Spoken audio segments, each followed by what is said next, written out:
Greetings, ladies and gentlemen. I've been asked several times by commenters and subscribers to look at the Chronicles of Narnia films and do military analyses of the battles therein. Because I am a fan of C.S. Lewis's books, it makes sense to listen to my subscribers and actually look at these live-action films. We shall start with The Lion, the Witch and the Wardrobe. There are actually a number of film adaptations of The Lion, the Witch and the Wardrobe, but I assume that people want me to look at this version rather than these two. Now, as always, I am not going to discuss the incredible feats and individual heroics of the characters. Why?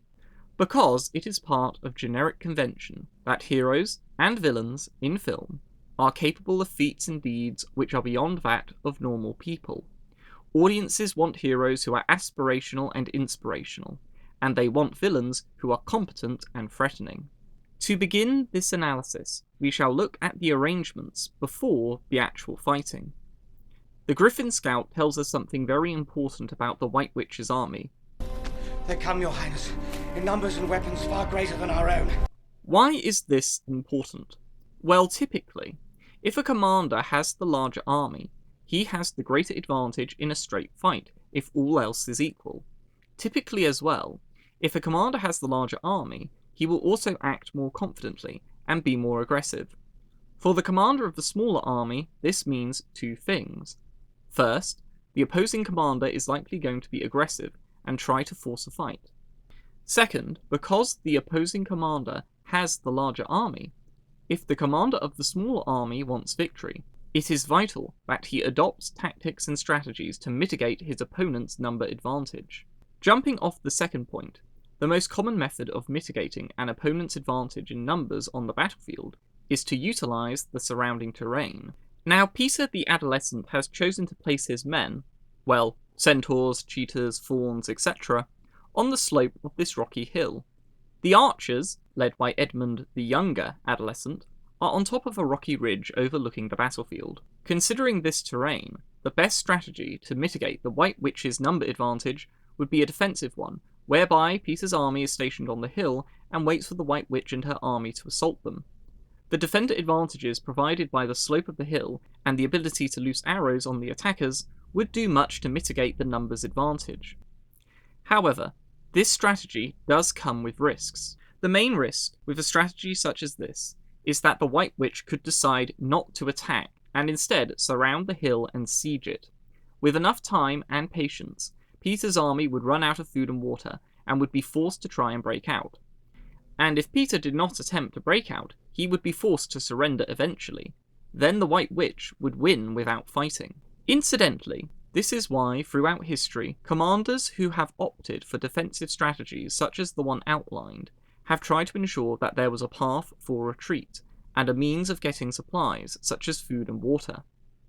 Now, the viewer never gets a bird's eye view of the terrain, but there doesn't seem to be a clear, secure route around this hill, which Peter, the Adolescent, could use to either get supplies or retreat safely.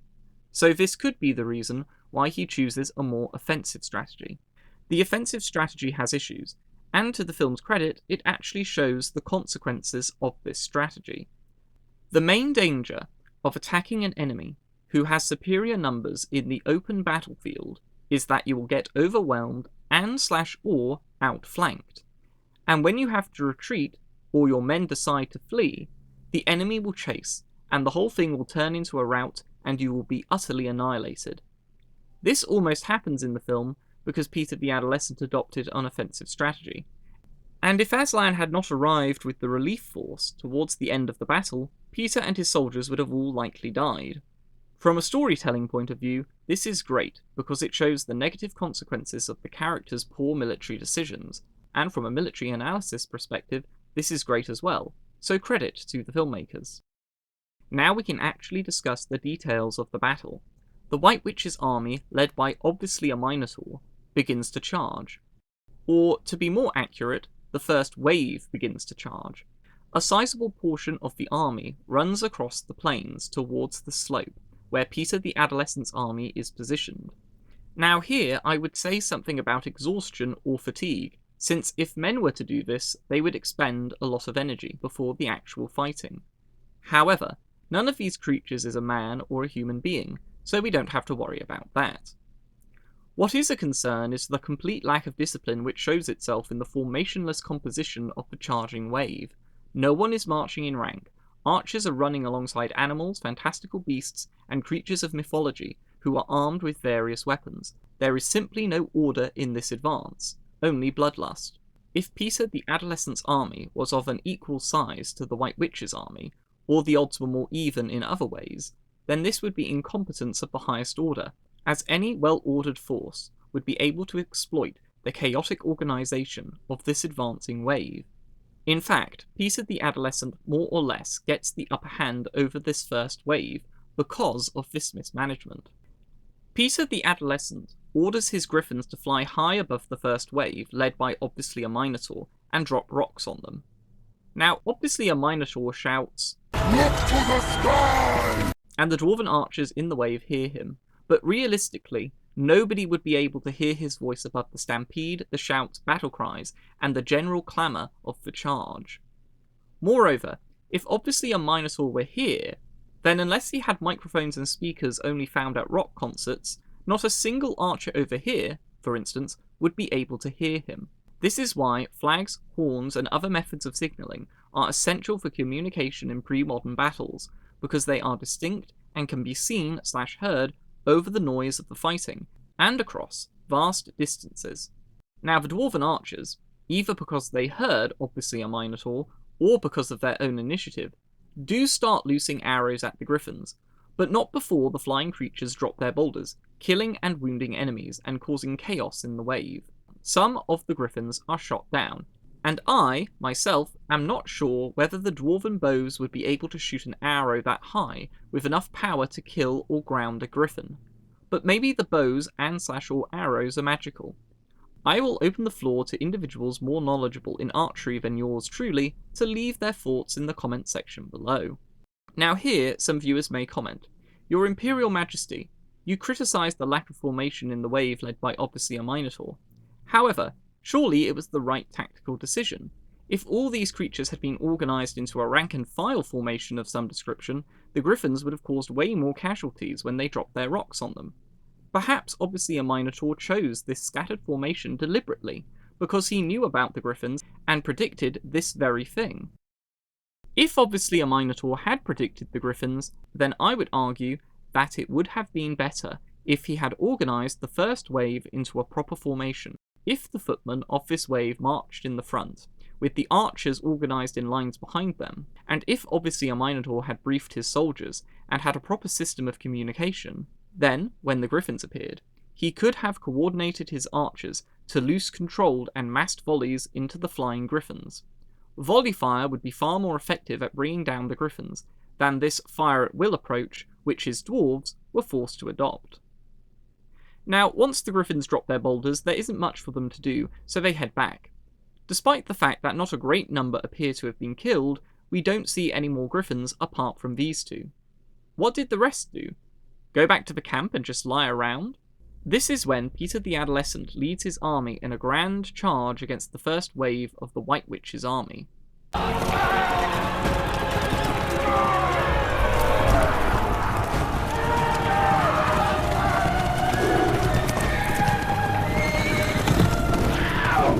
Why does the cheetah make a jaguar noise?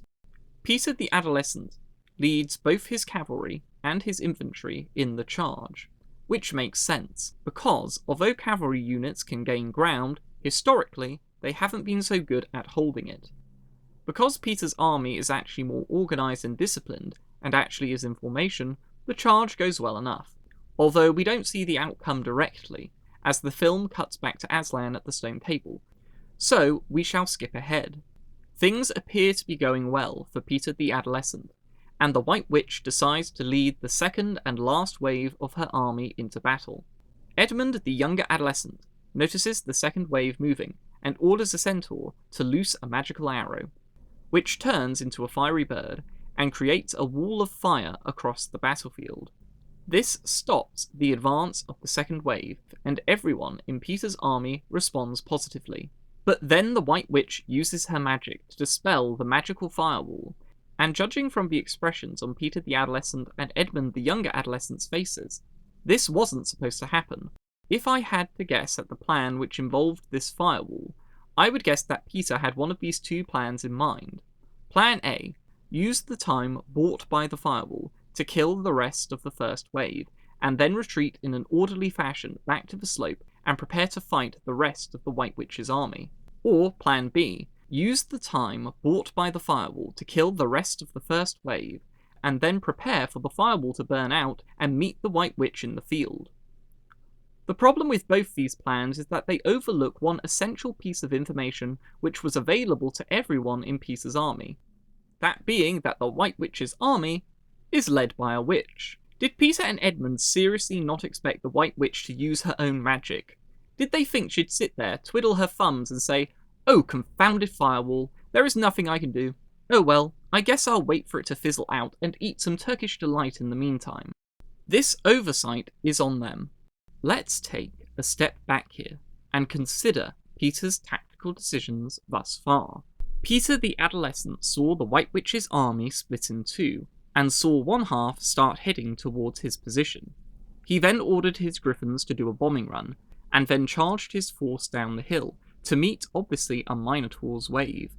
He and Edmund the younger adolescent obviously expected the split, and for the White Witch to lead her own force to assist obviously a Minotaur, because they had a magical arrow of firewall ready to stop her contingent. Yet, as already discussed, actually expecting this arrow to stop the White Witch's force was stupid. Here's the question: why didn't Peter the Adolescent wait for obviously a Minotaur to get closer before charging? His griffins could have done multiple bombing runs, further thinning out the ranks of the enemy, and so better ensuring the success of his charge, and then, when the White Witch decided to assist, she would be too far away to aid obviously a Minotaur in a timely manner.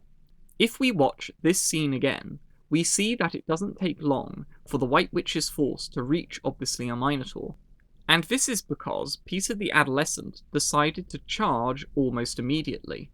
Peter the Adolescent should have waited so that the two halves of the White Witch's army were completely disconnected before leading his own charge.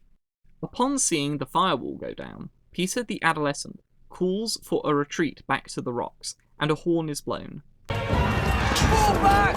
Draw them to the rock! That's the signal! Come on! It is nice to see that Peter's army uses horns for signalling.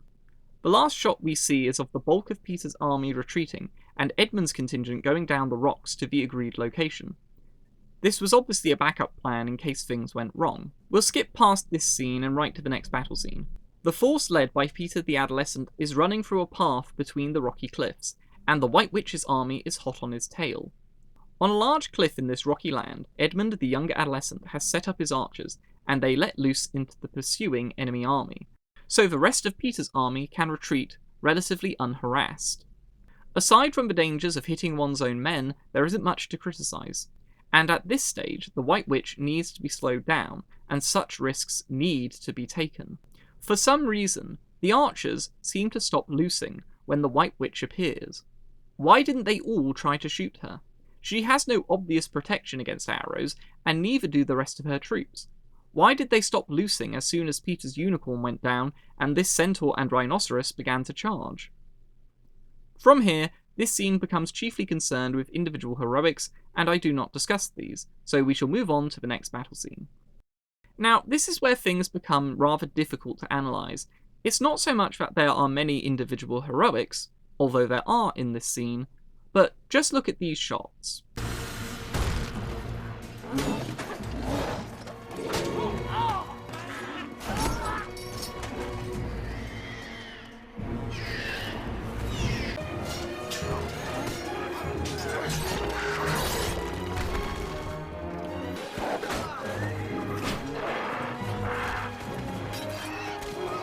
What we have is a battle happening in a random area surrounded by large rocks. I have no idea how the fight ended up in this specific location. Moreover, both armies seem to have shrunk in numbers.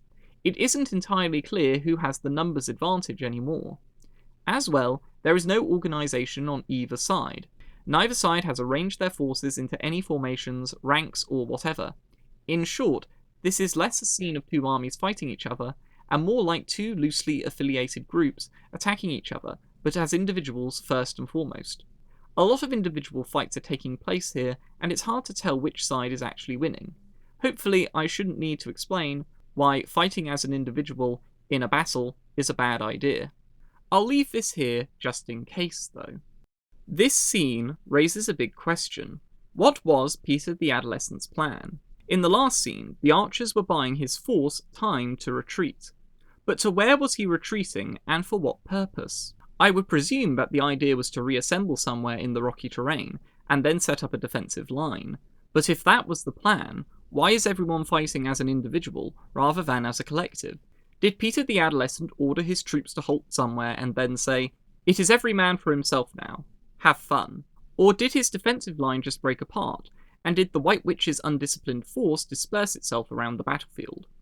The film doesn't show us, so we will never know. From here, more individual heroics follow. Aslan arrives with another army which he recruited from the White Witch's castle, by turning all the creatures into their normal organic forms, as they had been turned into stone. This army charges down the hill and defeats the White Witch and her army. How did Aslan's army arrive so quickly, one might ask? Probably magic. So that is the only military engagement in the film, and so my analysis concludes here. In general, though, what is my opinion of the battle? To be honest, as far as fantasy film battles go, it is pretty good. Everyone who watches my channel knows that I have analysed far, far, far worse. One thing I appreciate about the film is how it leans into its fantasy film identity, but does so in a reserved fashion. The Griffins appear in only 2 scenes, but they do something tactically sensible. The sentient cheetahs run faster than the centaurs, and at least one of the arrows loosed in the film is magical, etc. In general, the heroes don't do things which make the audience think they are exceptionally stupid, and the villains don't do things which make you wonder how anyone could ever lose to them. All in all, this is definitely one of the better battles I have looked at. If you enjoyed this video, please feel free to like, share, and subscribe. Thank you all for watching. I hope you all have an excellent day.